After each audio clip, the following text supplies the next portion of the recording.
Apa kabar para pecinta catur sekalian? Kali ini kita akan belajar dari partai Bobby Fischer lawan Pal Benko pada kejuaraan dunia catur tahun 1963 di Amerika. Benko adalah GM kuat yang terkenal. Bahkan salah satu opening yaitu Gambit Benko itu berdasarkan namanya.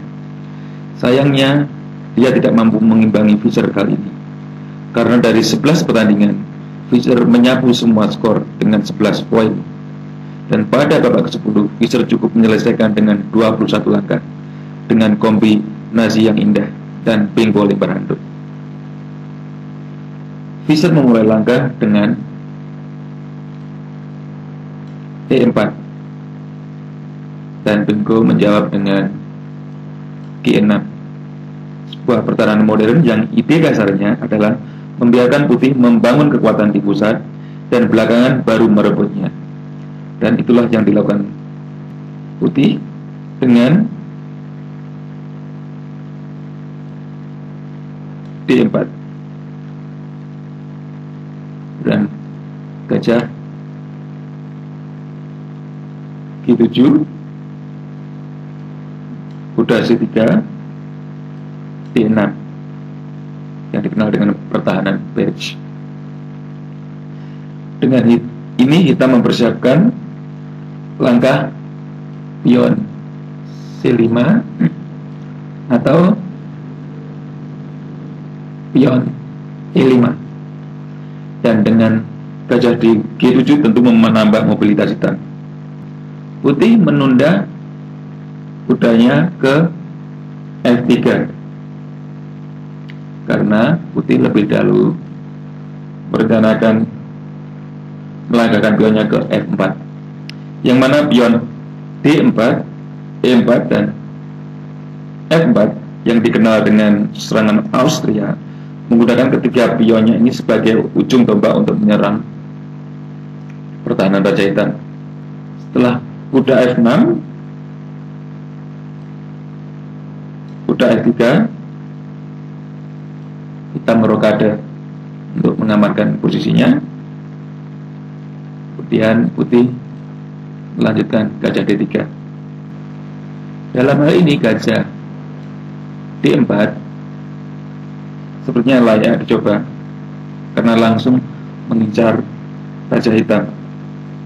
Tapi ini juga memberi kesempatan untuk hitam melakukan kombinasi kecil-kecilan dengan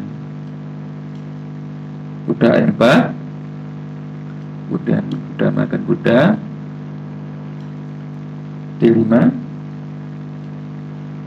gajah D3, D makan E4, gajah makan E4. Di sini hitam punya kesempatan mengeluarkan kudanya ke D7 dan nanti bisa meloncat ke F6, dan mungkin nanti juga pion B6 yang langsung diikuti dengan mengembangkan gajahnya di B7 bila kesempatan memungkinkan. Dan bila ini terjadi, saya kira cukup bagus untuk dimainkan bagi hitam karena telah berhasil merusak susunan pion. Itulah alasan gajah ke beta.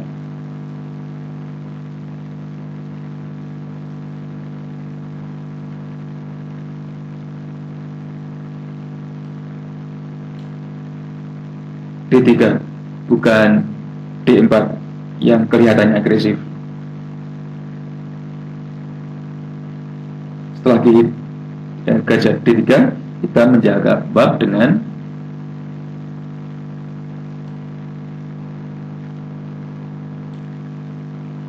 gajah G4. Kalau kita lihat di sini, gajah G4 memang direncanakan untuk ditukar dengan kuda R3. Biasanya gajah G4 seringkali untuk memancing pion H3 untuk melemahkan peta G3.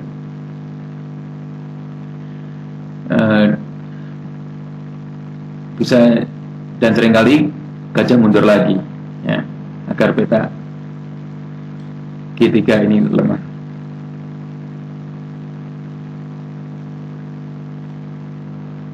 Gajah makan F3 dan menteri makan F3.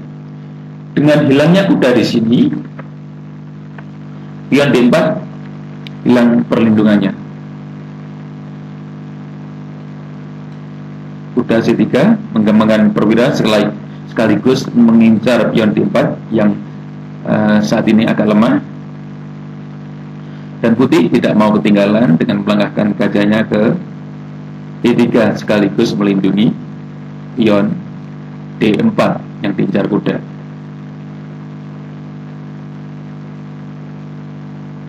Kita melanjutkan dengan E5, menambah serangan terhadap pion D4 yang lemah. Hitam menukar pion D-nya dengan E5, kemudian D makan E5. Putih melanjutkan dengan pion F5. Hitam sudah dalam posisi sulit dalam kondisi ini. Jika tidak bereaksi cepat, maka putih sudah siap-siap meluncurkan pionnya ke G4. Akhirnya Benko berinisiatif dengan G kali F5. Dan setelah menteri makan F5, kuda hitam meluncur ke D4.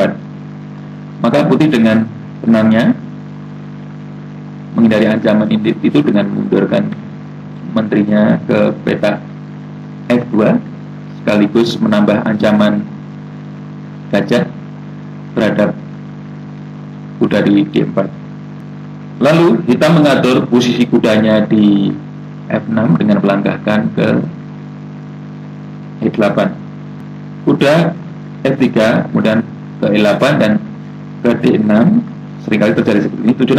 Tujuannya adalah untuk mendapatkan tempat yang lebih aktif.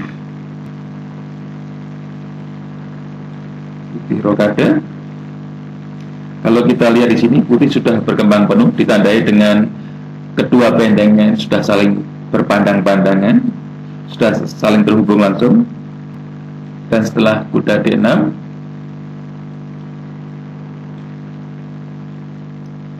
hitam mengendap-endap untuk menangkap raja lawan dengan menteri G3.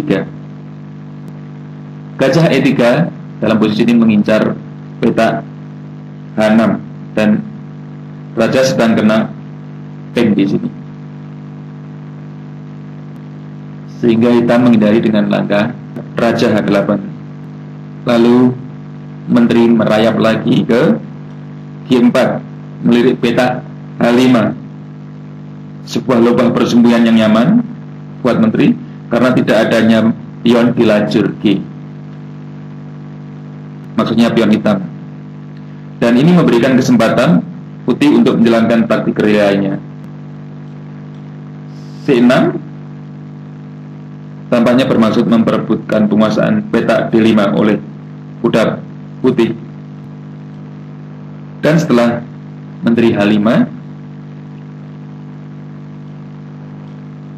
menteri E8 mengisyaratkan bahwa putih akan segera menjalankan kombinasi indahnya, dan hitam sudah mulai kelihatan kesulitan di sini.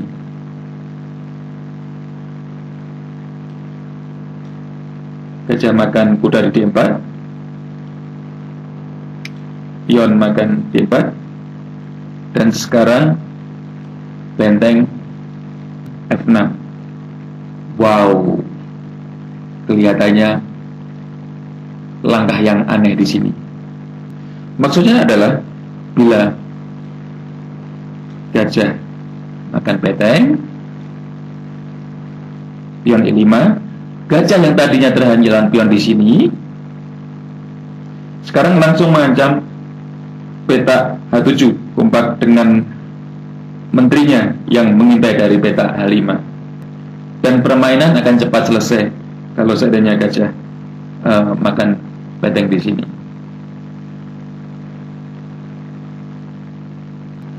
Namun kali ini kita menjawab dengan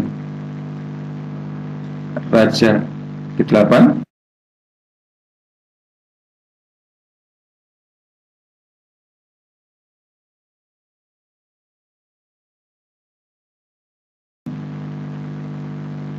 Dan putih melanjutkan gempurannya dengan melangkahkan pionnya ke E5. Sekarang putih mengancam skak mat di H7. Maka hitam menghindari itu dengan melangkahkan pionnya ke H6. Dan putih melanjutkan dengan kuda E2. Pada saat ini hitam menyerah karena benteng di F6 masih kebal. Jika gajah makan F6 dan menteri makan F6 mengincar skak mat di H7. Kalaupun kuda melindungi di sini atau di sini, tetap saja dimakan gajah dan skak mat menyusul.